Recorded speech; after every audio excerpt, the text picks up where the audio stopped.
गुरु प्यारे साथ संगत जी, आपका ये भाई विनोद आज आप सबसे मुखातिब है और आज आपके समक्ष कबीर साहब जी द्वारा लिखित ग्रंथ अनुराग सागर के अंश पेश करने जा रहा है और उम्मीद करता है कि मेरे सभी भाई बहन इन अनुराग सागर के वचनों को बड़े गौर से सुनेंगे और अपनी ज़िंदगी में लाभ उठाएंगे।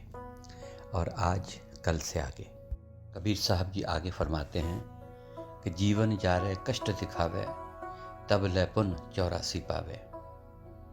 इस तरह ये सिलसिला जो दुनिया में चल रहा है, जीव उल्टे काम करके 84 में पड़ रहे हैं और 84 के चक्कर में जीव अपनी अपनी आयु भोग कर एक योनि से दूसरी योनि में चले जाते हैं। अगर ब्रह्मा विष्णु और शिव की आयु के बारे में जानकारी ली जाए तो ग्रंथों के कहने के अनुसार ब्रह्मा जी की कितनी उम्र है? 4,32,000 साल का कलयुग है, 8,64,000 साल का द्वापर है, 12,16,000 साल का त्रेता है और 17,28,000 साल का सतयुग है। इन सब की उम्र 43,20,000 साल बनती है। यह एक चौकड़ी युग बनता है और एक चौकड़ी युग एक द्रव्य युग के बराबर होता है और 72 द्रव्य युग इंद्र की आयु है और 14 इंद्र की उम्र ब्रह्मा जी की है। इसका मतलब ये हुआ कि अगर हम 71 को 14 से गुना करें तो 224 हो गए और 224 को 43,20,000 से गुणा किया जाए तो 4,29,40,80,000 साल हो जाते हैं। यह ब्रह्मा का एक दिन है और अभी रात बाकी है। अगर रात और दिन दोनों का जोड़ किया जाए तो 8,58,81,60,000 साल बनते हैं। अब हैरानी की बात यह है कि ब्रह्मा जी का एक साल गुजर जाए तो विष्णु जी की अपनी उम्र जो 100 साल की है, एक दिन गुजरता है। ब्रह्मा विष्णु शिव की उम्र 100 साल है। इस प्रकार विष्णु जी महाराज एक साल गुजर जाए तो शिवजी महाराज जी का एक दिन बनता है। और शिवजी महाराज ने अपनी माँ से वरदान लिया था कि मुझे कभी मौत ना आए। इसलिए शिवजी महाराज ने तो मरना नहीं, लेकिन अंत तो सबका होता है। शिव का अंत तब होता है जब प्रलय आती है, सारी धरती पानी में घुल जाती है, पानी अग्नि को सुखा देती है, अग्नि को हवा और हवा को आकाश खा जाता है और प्रलय आ जाती है तो दुनिया की कोई भी चीज़ कायम नहीं रहती, धुंधकारा धुंधकारा हो जाता है। इसलिए महाराज कहते हैं कि आप कितने खुशकिस्मत हो कि आपको मनुष्य का जन्म मिला है। अपने इस जन्म के विषय विकारों में और खाने पीने में व्यतीत कर रहे हो। पता तब लगेगा जब यमदूतों के जूते पड़ेंगे। कबीर साहब जी आगे फरमाते हैं कि ता पीछे योनि भरमावे यह विधि नाना कष्ट दिखावे। कबीर साहब जी फरमाते हैं कि फिर इनको योनियों में डाल देता है। अब योनियों में जाकर उनका हाल देखो। लोगों को अजीब अजीब प्रकार के दुख सहने पड़ रहे हैं। कोई जानवर अगली टांगों पर चल रहा है, कोई पिछली टांगों को घसीट कर चल रहा है, कोई बड़ी मुश्किल से चल रहा है। इस प्रकार किसी इंसान से चला नहीं जाता, वह अपने आप को घसीट कर चलता है। इंसान कई प्रकार के कष्ट भोग रहा है, फिर भी इसे समझ नहीं आती। कबीर साहब जी फरमाते हैं कि बहुविध जीवन कीन्ह पुकारा काल देत है कष्ट अपारा। फरमाते हैं कि हे धर्मदास, जब जीवों ने पुकार की कि काल हमें बहुत दुख दे रहा है, हम इस दुख को सहन नहीं कर सकते और हमें बचाओ, तब परमात्मा संतों को इस काल के देश में भेजता है कि जाकर जीवों को चिता कर लाओ। पर हम अंधे जीव संतों के साथ किस प्रकार का व्यवहार करते हैं, यह किसी से छिपी हुई बात नहीं है। इसलिए कबीर साहब कहते हैं कि जब जब महात्मा हमें नाम देने के लिए और 84 का चक्कर ख़त्म करने के लिए, हमारा आवागमन मिटाने के लिए आते हैं, हम उनको बहुत दुख देने शुरू करते हैं। परमात्मा को मिलने का सवाल कैसे पैदा हो सकता है? फिर काल के जूते खाने पड़ते हैं। कबीर साहब जी फरमाते हैं कि यम का कष्ट सहा नहीं जाई, हे साहिब दुख काटो आई। तो कबीर साहब जी फरमाते हैं कि हे धर्मदास, यमराज किस प्रकार से यहाँ नरकों में कष्ट देता है और किस प्रकार जीवों को कुंभी नरकों में डालता है। कुंभी नरक क्या चीज़ है? कुंभ मतलब यानी कि घड़ा। नरकों में एक बहुत बड़ा घड़ा होता है, उसका मुंह ऊपर से तंग होता है। उस घड़े में विष्टा अर्थात जितनी भी दुनिया की गंदी से गंदी चीज़ें हैं डाली जाती हैं और इस जीव को उसमें फेंक दिया जाता है। इस प्रकार कुंभी नरक में यमदूत जीवों को जो तकलीफ़ देते हैं उनका बयान नहीं किया जा सकता है। जीव रोते हैं, चिल्लाते हैं, गिड़गिड़ाते हैं कि हे प्रभु, यह काल हमें दुख दे रहा है, हमें इनसे बचा लो। छंद। तब देख जीवन बहु विकल, अति दया पुरुष जनाया, दया ने सतपुरुष साहिब तब मोहे बुलाया। हे धर्मदास, जब रूहों की पुकार पुरुष के दरबार में पहुंची तो उसने क्या किया कि रूहों की पुकार को सुन लिया।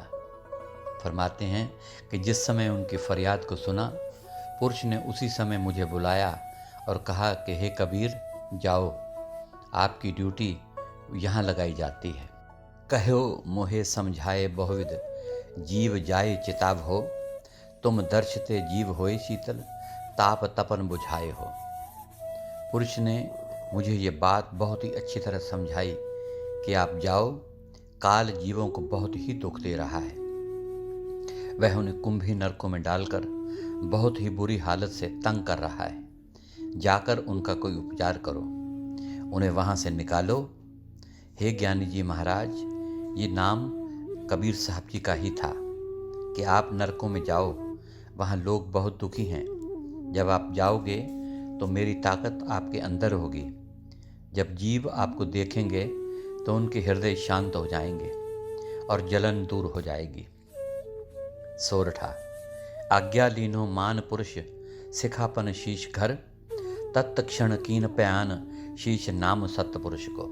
कबीर साहब जी फरमाते हैं कि मैं सतपुरुष के चरणों में शीश निभाकर, हाथ जोड़कर और उनकी आज्ञा को मानकर चल पड़ा। चौपाई। आयो तहाँ यम जीव सतावे, काल निरंजन जीव नचावे, चटपट करे जीव जहाँ भाई, ठाड़े बये तहाँ पुन जाए। कबीर साहब जी फरमाते हैं कि हे धर्मदास, हम पुरुष से विदाई लेकर वहाँ से आ गए और जहाँ जीव बहुत ही कराह रहे थे, रो रहे थे, फरियाद कर रहे थे, कहते हैं कि किस किस प्रकार से काल जीवों को दुखी कर रहा है, उन्हें नचा रहा है। फरमाते हैं कि जिस प्रकार से औरतें कोई सब्ज़ी बनाती हैं तो उसे उलट पलट कर नीचे करती हैं, इसी प्रकार काल जीवों को बहुत तंग कर रहा है। हम वहाँ खड़े हो गए और वहाँ जो जीव रो रहे थे, कराह रहे थे, मोहे देख जीव कीन पुकारा, हे साहब मोह लेहो उबारा।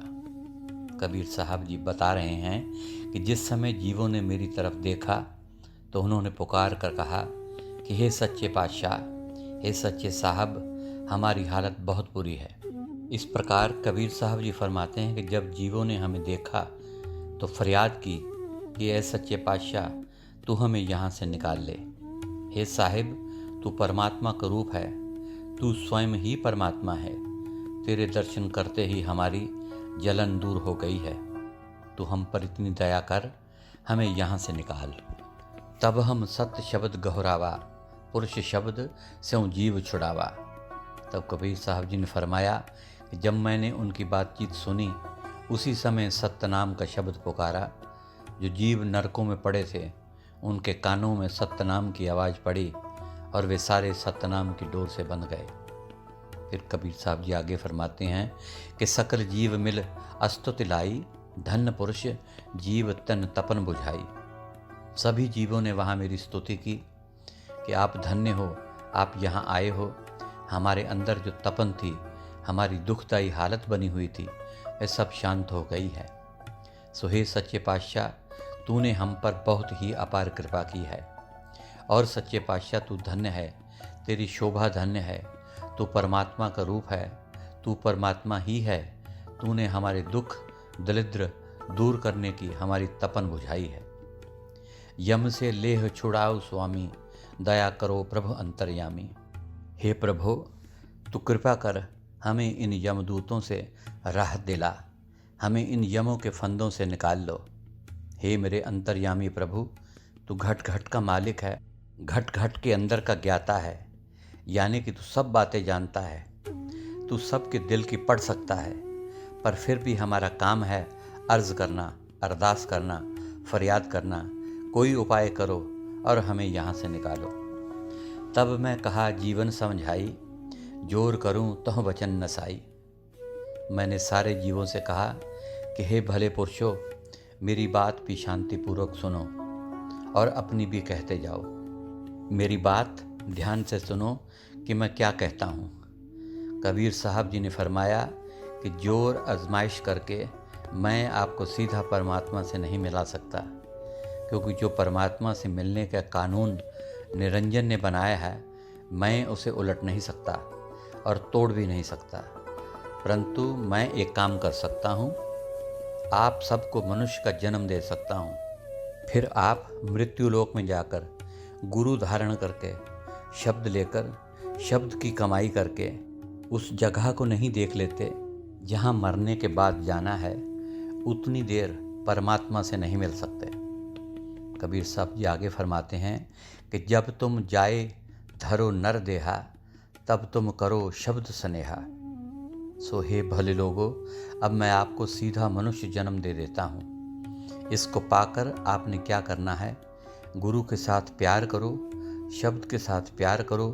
शब्द के जहाज़ पर चढ़कर तुम परमात्मा से मिल सकते हो, और कोई रास्ता नहीं है और कोई तरीका नहीं है। ये ही एक तरीका है परमात्मा के मिलने का। पुरुष नाम सिमरो सहदाना, बीरा नाम कहूँ परवाना। उस नाम का सिमरन तुम भली भांति दिल लगाकर करो। उसका सिमरन करोगे, उसको अपने अंदर प्रकट करोगे, तो तुम्हारी बात बनेगी। उसे बीरा नाम परवाना कुछ भी कह लो, मृत्यु लोक में संत से लेना पड़ेगा और उसकी कमाई करनी पड़ेगी, तब आप परमात्मा से मिलने योग्य बनोगे। परमात्मा का सार शब्द परवाना यानी कि नाम लेकर उसे सुमरोगे, तब परमात्मा से मिल सकोगे। कबीर साहब जी फरमाते हैं कि देह धार सतपुरुष समाई, तब हंसा सतलोक जाई। कबीर साहब जी फरमाते हैं कि जब नर नराणी देह पाकर जितनी देर शब्द में नहीं समाओगे, जीवित रहते हुए जो हमारे अंदर बैठा है उस शब्द स्वरूपी गुरु से नहीं मिलोगे, उतनी देर तक परमात्मा से मिलने का कोई सवाल नहीं पैदा होता। इस प्रकार जीव सत्यलोक में जाकर हंस बन जाता है।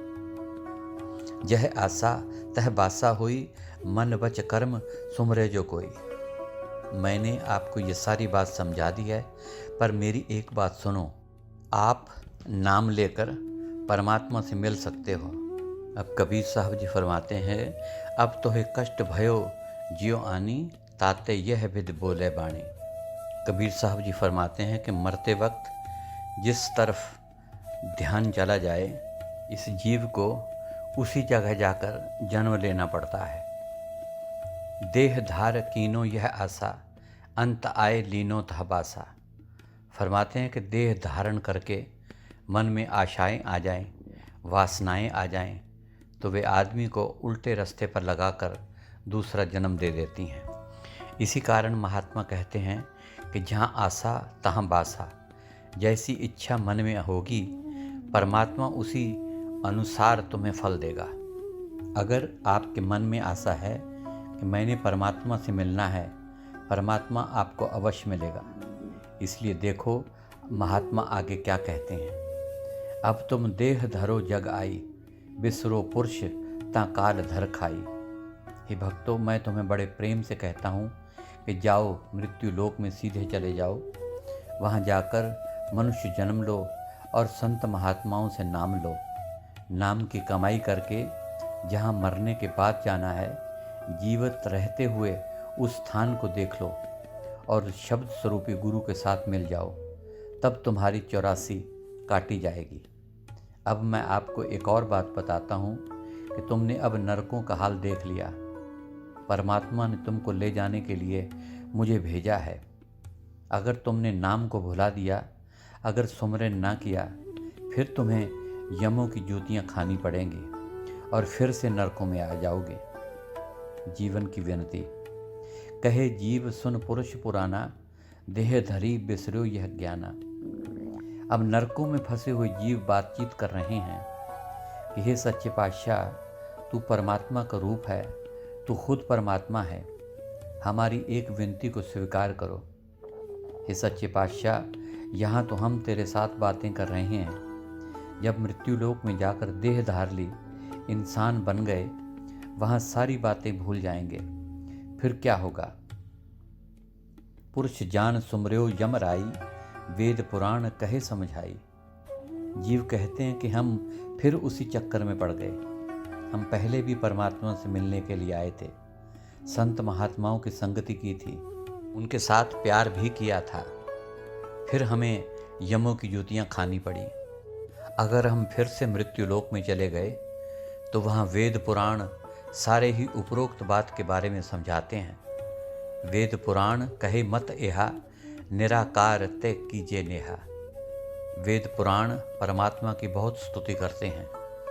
धर्मराज जो निरंजन है, उसने वेद बनाए हैं। वह अभ्यास पर बैठा था। जब वह सांस लेता था और सांस छोड़ता था, उस समय वेदों का उच्चारण हो जाता था, वेदों के शब्द बन जाते थे। यहाँ अब मन में दुविधा पड़ जाती है कि सांस लेने और छोड़ने से वेद कैसे बन जाते हैं। बोले वे जो सांस छोड़ता था वे ध्वनियाँ थी। इस प्रकार निरंजन ने वेद रचे थे। उसने वेदों में लिखा कि निराकार के साथ प्यार करो। वेद पाठ के द्वारा हम फिर काल के दायरे में आ जाते हैं। हमें किस तरह पता लगे कि इससे कैसे निकला जाए? तू अब हम पर कृपा कर। सुनरन मुनि 33 करोरी, बांधे सभे निरंजन डोरी।